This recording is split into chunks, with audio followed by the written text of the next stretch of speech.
சுற்றுலா பயணிகளை கொன்றவர்கள் இன்னும் பிடிபடாத நிலையில் ஆபரேஷன் சிந்தூர் வெற்றி என நடுவண் அரசு கூறுவது ஏன்? காங்கிரஸ் கேள்வி. தேவை ஏற்பட்டால் உடனடி தாக்குதல் நடத்தும் வகையில் ராணுவ கட்டமைப்பு வசதிகள் தயார் நிலையில் இருப்பதாக இந்திய ராணுவம் விளக்கம்.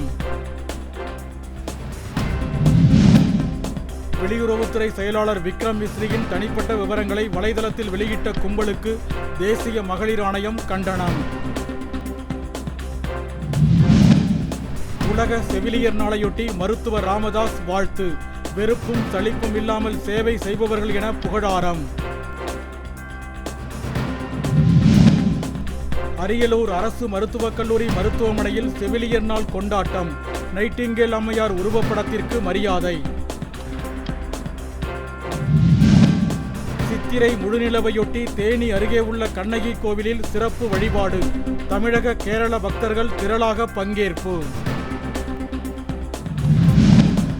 தமிழ்நாட்டின் பல்வேறு பகுதிகளில் மின்வெட்டு அதிகரித்துள்ளதாக பாஜக மூத்த தலைவர் தமிழிசை சவுந்தரராஜன் குற்றச்சாட்டு.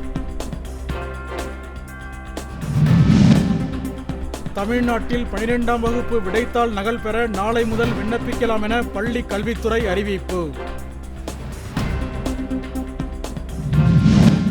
கட்டுமானப் பொருட்கள் விலை உயர்வை கண்டித்து கடலூர் மாவட்டத்தில் டிப்பர் வகை சரக்குந்துகள் இயங்காது என உரிமையாளர்கள் அறிவிப்பு.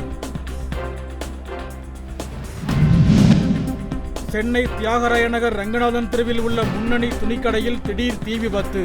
அலறி அடித்து ஓட்டம் பிடித்த ஊழியர்கள்.